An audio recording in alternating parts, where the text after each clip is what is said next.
Hi everyone, this is Mallika. And this is Nabil. And welcome back to yet another episode of Marfa Presents Brick by Brick.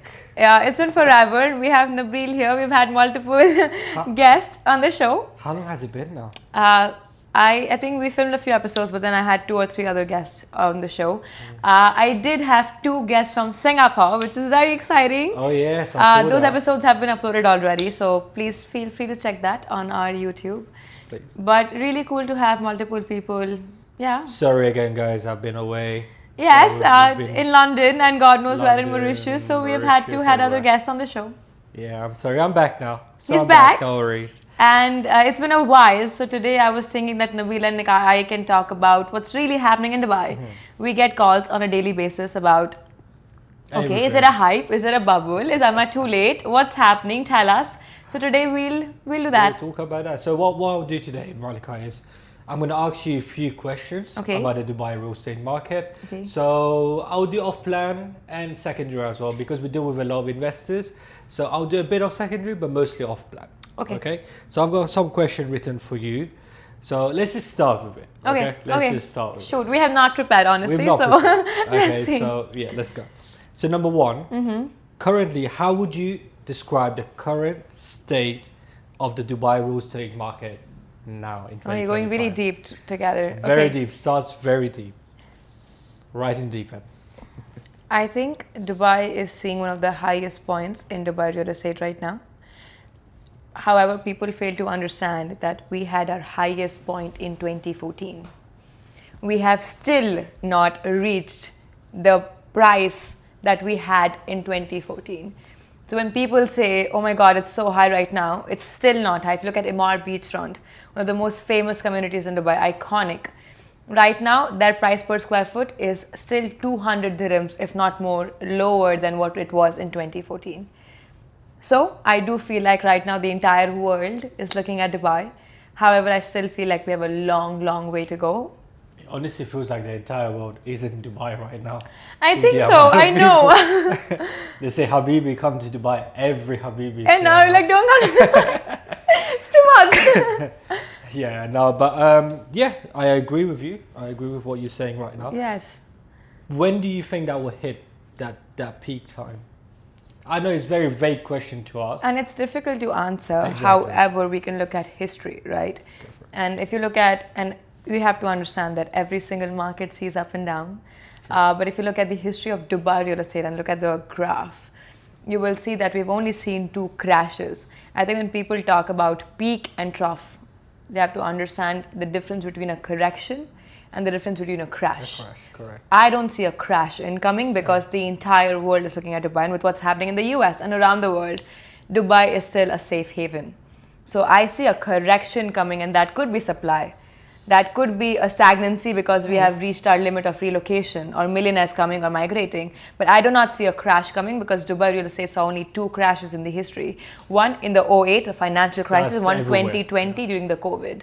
So we have not seen a crash, and we also have to understand we're a planned city. We're not an organic city. Exactly. So it's difficult for our market to crash because we have always taken into account what might happen in the future and put buffers in place. So, you know, that's my perspective. Yeah, because I was in London very recent.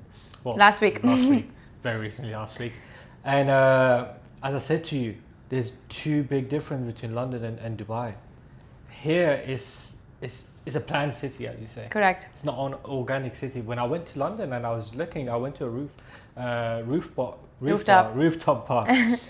And I was looking around. I do love London, don't get me wrong. There were so many imperfections. I do like it. Me too. I do love Big the fan. imperfection. But then I was comparing it to Dubai. If I go on a rooftop in Dubai and I'm looking around, everything, there's a place for everything. Yeah. Whereas in London, it's a bit different. No, But I do love it.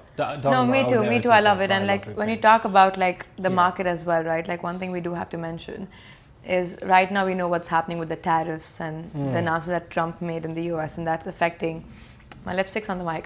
That's affecting every single business and the world. But I think what people fail to understand is that Dubai, not UAE, Dubai runs on 3 things: trade, tourism, and real estate. We don't rely on oil revenues. We have nothing to do with it.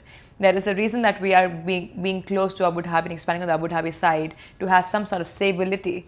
But Dubai runs on trade, tourism, and real estate. We have nothing to do with what's happening around the world because we are not really affected that much. I think we might be affected a tiny bit with the tariff. A tiny bit. When we compare that with the world, it's really not significant at all. Very. Meaning that now even more what's happening with the world, Dubai is being treated as more of a safe haven than ever before. Everyone's coming here. That's the thing. Everyone's putting the money here. There's a reason why everyone's putting the money here. So that's... And also, like, if you look at the price, we are still so much cheaper than the mega cities around the world. So when people say, have we reached our peak? You can still afford a Burj Khalifa view. You would not be able to do that in a few years. And I'm telling you that. I went to see a 2-bedroom in Canary Wharf when I was in London. A 2-bedroom to buy in Canary Wharf. 900 square feet, I'm assuming. No, not even 900 square foot. It was smaller than my 1-bedroom. Oh my God. My 1-bedroom is 870 square feet. That was 820 for a 2-bedroom. And it was, guess how much the price was? Have a guess. Canary Wharf. So you already know it's 3 mil pounds. No, not that expensive. Like 2 mil pounds? Not that expensive. It was about $500,000. Sorry, pounds, not dirhams. Yeah, not pounds. 500,000 pounds. Oh wow. Pounds. That's, oh my God, that's around 3+ million dirhams. Yeah, and if you compare that to the square foot and how much I'm paying, you can literally get a 2-bedroom with Burj Khalifa view for that price. Honestly, you would. And 1,100 square feet. 3 mil. Yeah, roughly. Yeah, not downtown, different areas, but yeah. Definitely somewhere else. Yeah, true. Yeah, you're very right. Yeah. I was so surprised. And the quality? No, do not expect a Dubai quality at all. I'll tell you this now. It was nice, don't get me wrong, but I've come to Dubai. I've even gone to some of the, not the worst, but like the mid-range kind of building. And the quality in the mid-range building are as good as that. That's crazy. That's crazy. Dubai is a new city. I'll tell you this now. No, and we are way young than a London or a Singapore, like a Hong Kong. Like I love my house in London. It's a very old house. It's hundreds of years old. There's this imperfection. There's like we've fixed this. It's always history. But it's falling down. You know what that reminds me, Nabil? Like when you talk about like having a house, it's a very big investment. And I just realized it because I just bought a car. And yesterday I spent 3 hours in the tinting shop. Oh yeah, congratulations on the car. Thank you. And I went to the tinting shop to get the windows tinted. It took me 3 hours, and I was thinking if it was a rental car, I wouldn't bother. But because it was my car, I was standing in front of the guy on his head, looking at every small detail and what he was doing. And that made me realize once I buy a house, inshallah, very soon. But once I buy my own house, the amount of love and care I would need to do in terms of fixing everything, make sure the lights look okay. And that's when I realized it's such a big decision and such a big responsibility to own a house. Exactly. It is. It really is. What you said right there, it took you 3 hours for the tinting. You know how long it would have taken anywhere else around the world to get all of this done? I remember I tinted my car in the UK. Just to get an appointment, it took me 1 week. No way. Yeah, to get an appointment. No. Yeah. I don't believe that. That's crazy. Honestly. And then you had to leave the car over. To get it tinted, it took me 3 hours because I was like looking at it should take like half an hour. Exactly, just to get it tinted. Oh my God, that's crazy. The thing is, I have no experience. It was my first time, so I don't know. But I didn't know this. When you said that, I was this is another thing. Yeah, we're spoiled in Dubai because we don't know how the world works. I was driving in London. I had to put my own petrol. I sound so snobby right now, but yeah. And here we have petrol delivered to our door. No, but honestly, the service in Dubai is next level. We've gone off topic. Nabil, I go to ADNOC. ADNOC's my favorite because they have a Burj Khalifa. Burj Khalifa. They have a Dubai chocolate ADNOC special. It's cheaper and way better. Anyway, really? You go to ADNOC. Yes. I've never tried. And it's only at ADNOC. Okay. Stunning. It's like 7 dirhams for like one bite. But I need to try that. I need to put petrol, so I'm gonna go do that today. ADNOC, and it's in Sheikh Zayed. Anyway, you go to ADNOC. It's an experience. I literally drive to ADNOC to get the Dubai chocolate. But then I drive. I put my car in parking for the station. I'm like super full, 98 please. I park it and he takes my order. While I'm parked in the AC, I told him to fill the petrol, and then I'm like, can I get a latte please? He'll go to ADNOC, get me a latte inside the car while I wait. And I'm like, 1 Dubai chocolate. So I'm inside the car. Honestly. I'm getting car-to-car service Service the for free. customer service here Oh is my goodness. absolutely Stunning. Yeah, it is. It's I so have to good. say, like I was complaining before I went back home. I was complaining. I was this service, and then I went back home. And you realize the reality importance of hit me. Dubai.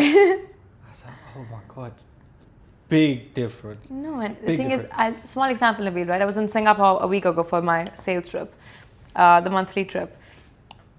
I basically had forgotten a steam iron. All my Singapore investors know this because I've complained about this time and again in Singapore. But anyway, I land and I need to steam iron my clothes. It's a me thing. I'm obsessed. Oh, sorry. I go in and I forget my steam iron and I have a meeting an hour later of me landing in, like, checking in the hotel. And it's a 5-star. Bear in mind, it's a 5-star hotel in Singapore. I'm like, hi, I'm checking in now. I have a meeting in an hour. Can I please get a steam iron delivered to my room? They're like, we don't have like the steam iron, the handing one. We have the normal press.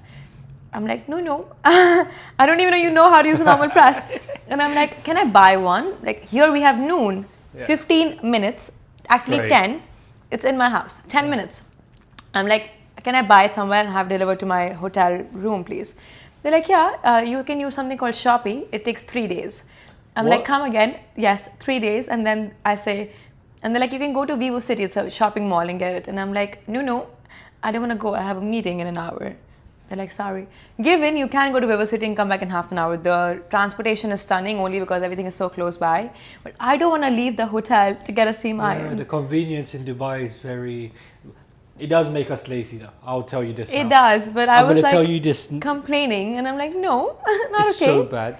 I was in London and I checked my steps.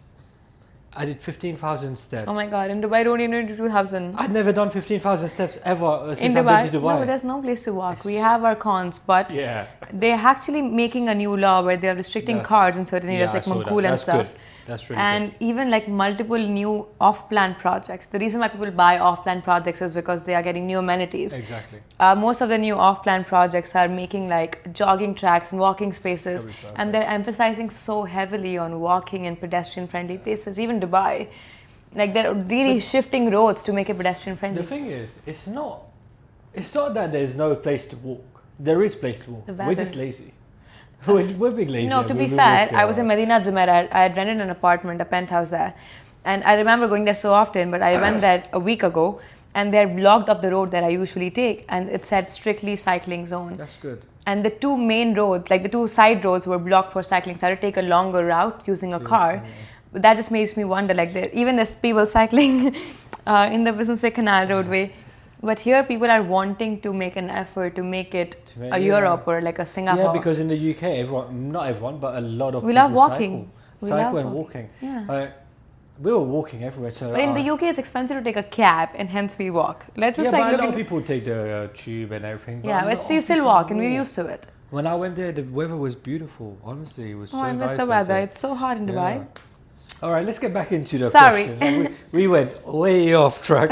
Okay. So currently, which areas in Dubai do you feel that has the most growth and investors are interested in right now?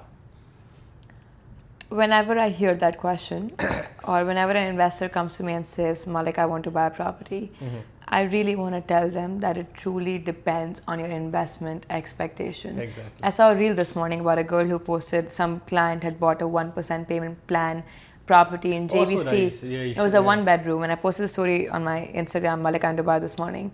A plug in there. But anyway, she said that he bought it for 1 million. 3 years later, it's almost handing over, and it was 1 million.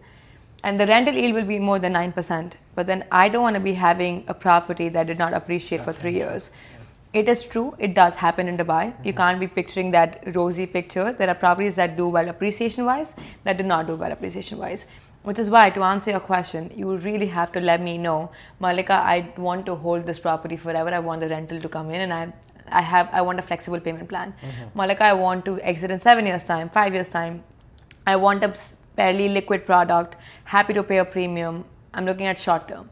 I want appreciation. I want to sell it after 4. Whatever it is, But once you're so clear about your investment expectations, we can then look at developers, locations, payment plans, flexibility, and so much more.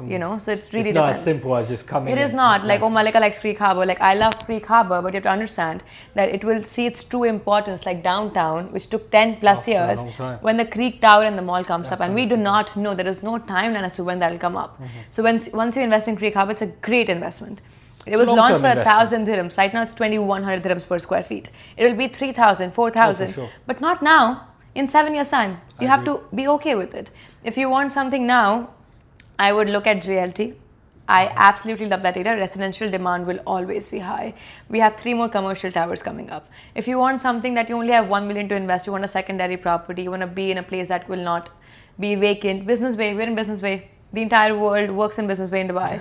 Find a 1 million secondary property and then rent it for 70,000. That's 7% ROI without the service charge. It's very affordable and very likely that you can get. Correct. So we look at Beyond. We went to Beyond this morning. It's Dubai Maritime City.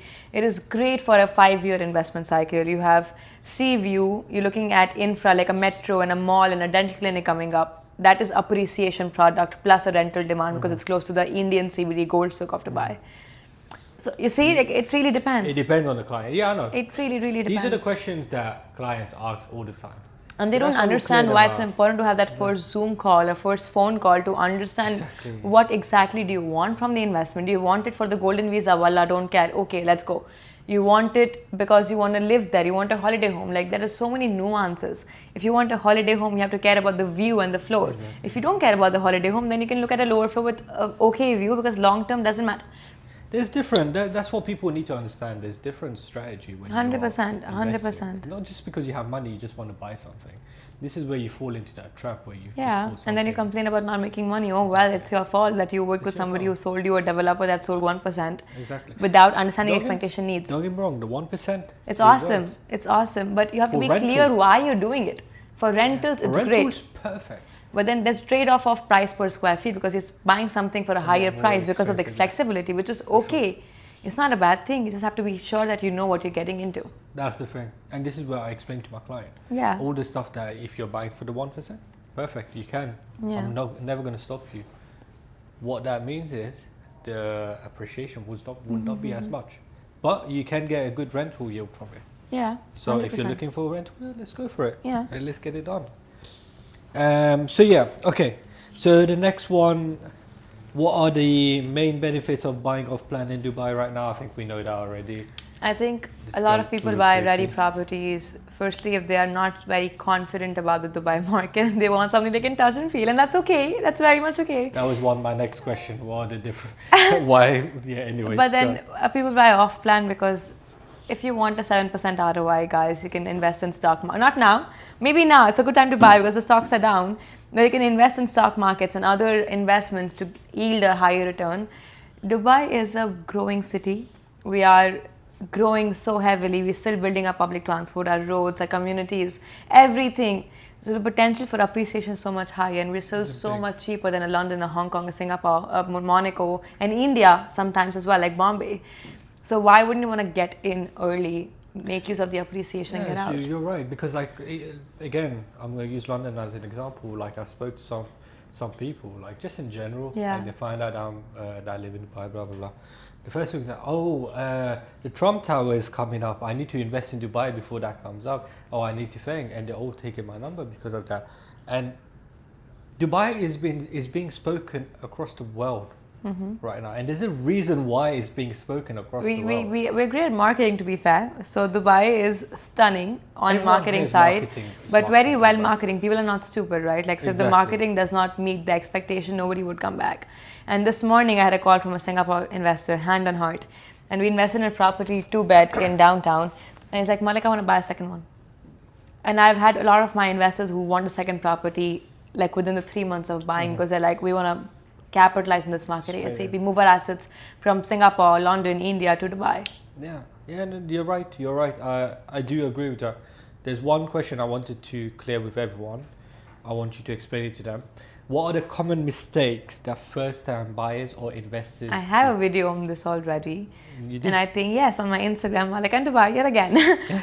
But anyway, I think there are multiple mistakes, but the first one I would say is they are not quick with decisions. We understand that buying a house is a very big decision. So you have to be sure about Dubai, and that might take months, if not years.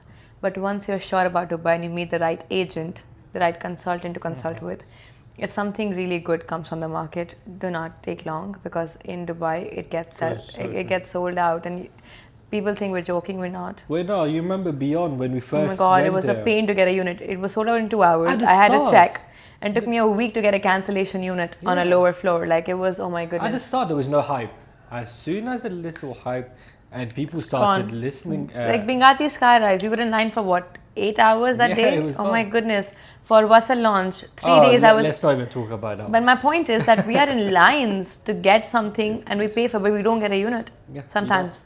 You know, sometimes the money's there. So the mistake is, firstly, they deal with the wrong people.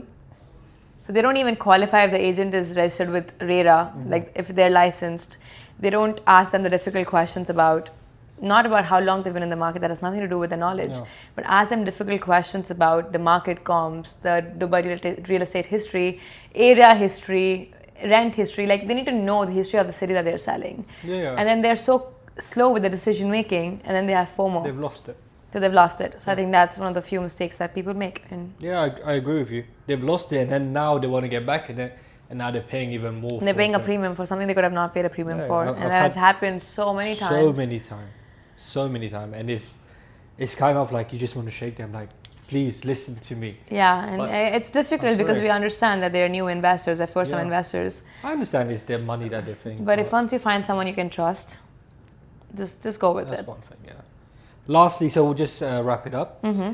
What advice would you give someone looking to buy the first property in Dubai this year? Well, I'm looking to buy my personal, not my So am I, family's. Give me an advice. Yes, my first property here in Dubai. And the only advice I would give is just do your homework well. And my homework would be to get my mortgage sorted, to get a proper understanding of I want Dubai and I want to be close to my office. Like, get the back end homework things, the deal breakers sorted. So once I have my mortgage done, pre-approval, once I know I want a house in Business Bay, just go for it. So just don't be in a rush to view houses, because you'll have 10,000 agents in the market to show you houses, but you're wasting their time. And that's not right.